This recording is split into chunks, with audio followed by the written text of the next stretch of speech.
وہ ممبر کے پیچھے آ کر چھپ گیا اور وہاں چھپا رہا۔ حضرت عمر رضی اللہ تعالیٰ عنہ جب نماز کے لیے کھڑے ہوئے، امامت شروع کی، نماز فجر جو تھی وہ شروع ہوئی، تو اس نے اچانک وہاں سے ممبر کے پیچھے سے نکل کر حضرت عمر رضی اللہ تعالیٰ عنہ پر ان خنجروں سے وار کر دیا، اور ایک دو وار جو تھے وہ ان کے زیر ناف لگے، جن کی وجہ سے وہ بہت ہی جان لیوا تھے، وہ جانبر نہ ہو سکے۔ تو حضرت عمر رضی اللہ تعالیٰ عنہ نے حضرت عبد الرحمن بن عوف رضی اللہ تعالیٰ عنہ کو پکڑ کر اپنی جگہ پہ کھڑا کیا اور خود زخموں کی وجہ سے گر پڑے۔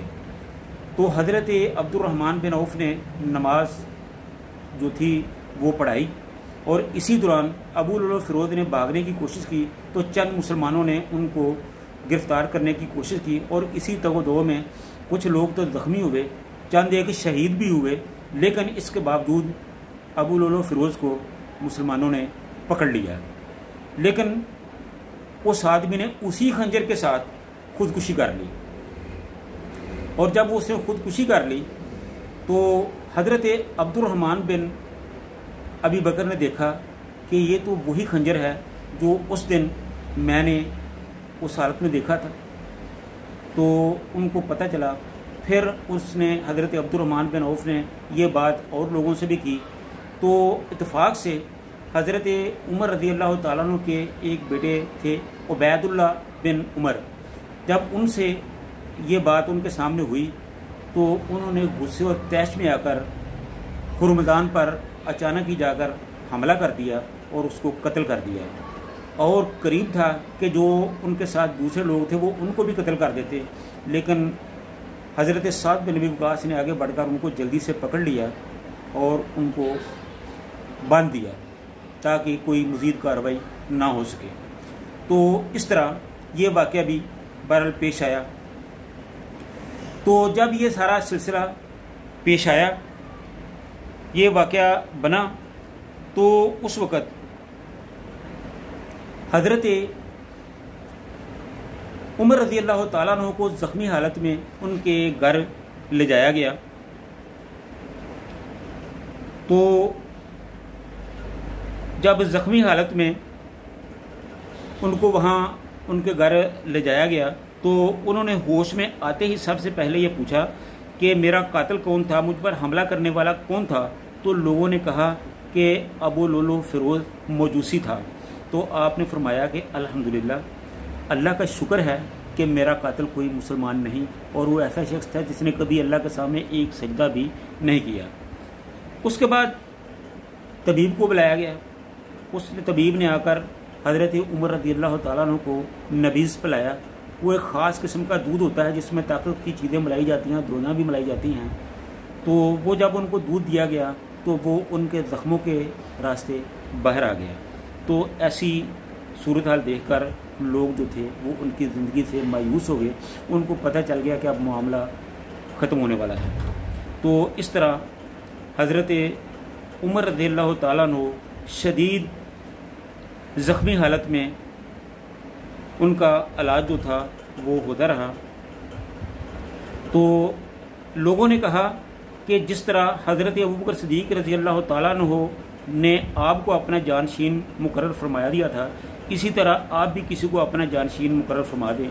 تو آپ نے سیدنا عبد الرحمن بن عوف رضی اللہ تعالیٰ عنہ، سعد بن ابی وقاص، سیدنا زبیر بن عوام، حضرت علی رضی اللہ تعالیٰ عنہ اور حضرت عثمان بن عفان رضی اللہ تعالیٰ عنہ کو طلب فرمایا۔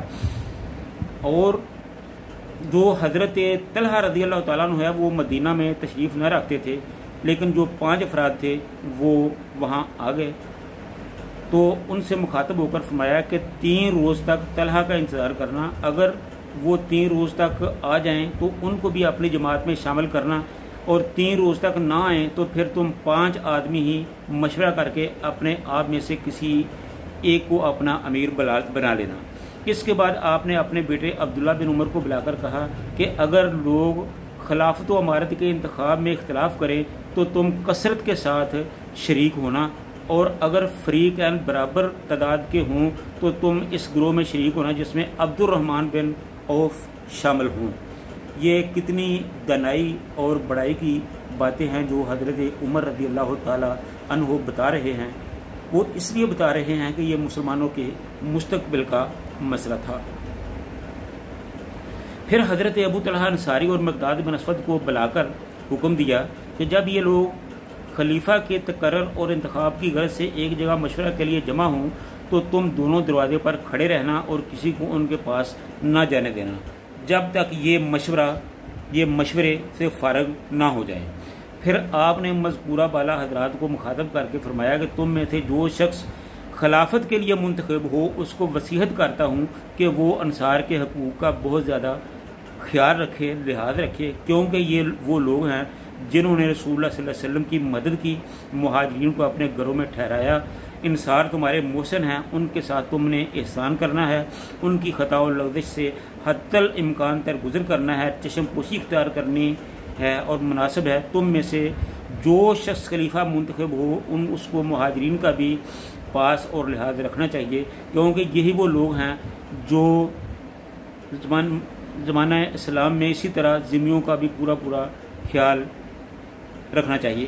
ان کے ساتھ اللہ اور اس کے رسول کے ذمہ داری کو بھی کما حقہ ملحوظ رکھا جائے اور ذمیوں سے جو وعدہ کیا جائے اس کو ضرور پورا کیا جائے.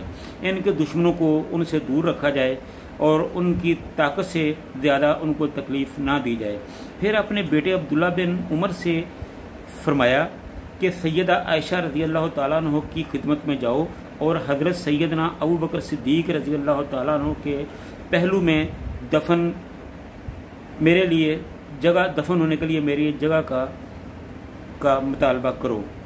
وہ حضرت سیدنا عائشہ رضی اللہ تعالیٰ عنہ کی خدمت میں حاضر ہوئے اور فاروق اعظم کی التجا پیش کی. سیدہ عائشہ نے فرمایا کہ یہ جگہ میں نے اپنے لیے تجویز کی تھی، لیکن اب میں عمر کو اپنی ذات پر ترجیح دیتی ہوں، ان کو ضرور اس جگہ دفن کیا جائے. یہ خبر جب سیدنا عبداللہ نے عمر فاروق رضی اللہ تعالیٰ عنہ کو سنائی تو وہ بہت زیادہ خوش ہوئے اور فرمایا کہ میری سب سے بڑی آرزو جو تھی وہ پوری ہوئی. تو اس طرح آپ 4 شنبہ 27 ذی الحجہ کو زخمی ہوئے اور 1 محرم کو ہفتہ کے دن فوت ہو کر مدفون ہوئے. 10.5 برس خلافت کی نماز جنازہ سیدنا صہیب رضی اللہ تعالیٰ عنہ نے پڑھائی.